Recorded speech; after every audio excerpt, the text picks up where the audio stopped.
Eventually सारे questions आपको घुमा घुमा के वही कॉन्सेप्ट आपका चेक करें. Just go with the terminology. whatever is asked in the question, आपको ऑप्शन मॉडिफाई किया जाएगा. आप लोगों को सिर्फ एक पिन पॉइंट टर्म पकड़ना है कि ये टर्म में बच्चा प्रॉब्लम करेगा और हम लोगों को उसका सॉल्यूशन करना है. तो हम कोशिश करें कि हम जब क्लास में पढ़ाएं तो हम इन टर्म्स के बीच में डिफरेंस अच्छे से क्रिएट कर दें. ओके, तो next question diagrammatic based question है. इस क्वेश्चन में आपसे पूछा गया है कि the accompany diagram shows right pectoral girdle and upper arm, यानी फ्रंटल व्यू दिखाया गया है. आपको बॉडी का फ्रंटल व्यू दिखाया गया है. ये एक्सप्लेन क्यों किया गया फ्रंटल व्यू में अभी बताती हूँ. Okay, and A to G हम लोग को आइडेंटिफाई करना है. तो let's get back to the diagram.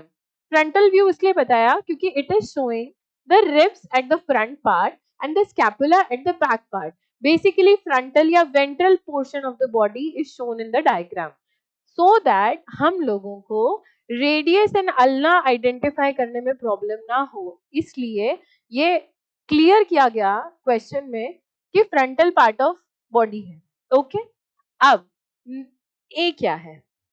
This is S shape bone. We all know this is clavicle.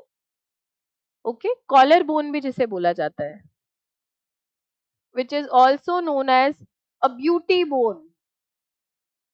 अब हम लोग को ये नाम याद करने की जरूरत क्यों है?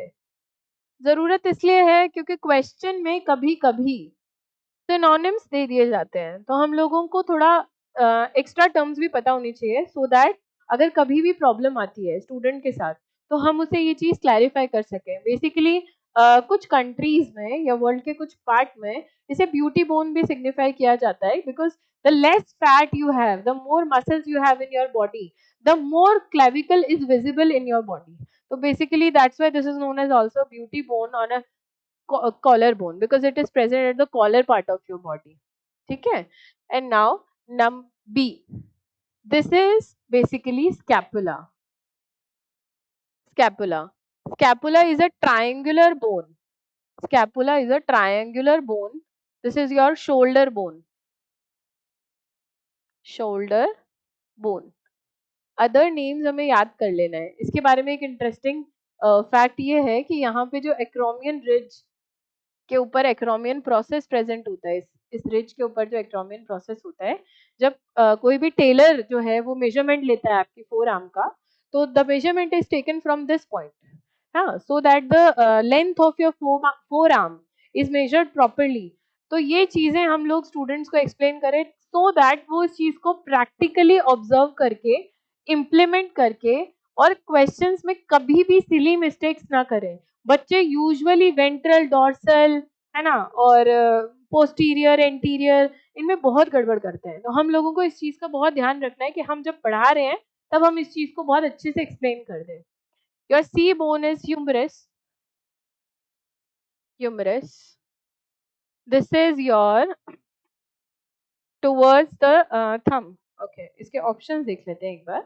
हाँ, क्लेविकल हमने लगा लिया. यार कहीं पे भी ए का क्लेविकल गिवन है क्या? फर्स्ट वर्टिब्रा नहीं, स्कैपुला नहीं है, इलियम नहीं है. तो eventually somewhere we know that this is the answer of our question. लेकिन हम लोग को एक बार देखना है. B is scapula, C is humerus, यहाँ तक हमने देख लिया. D is radius and E is ulna. D is radius, D is radius and E is ulna. Again, F is your carpal, G is your metacarpal. Okay, so towards the body, ulna is present and towards the thumb region, radius is present. Okay.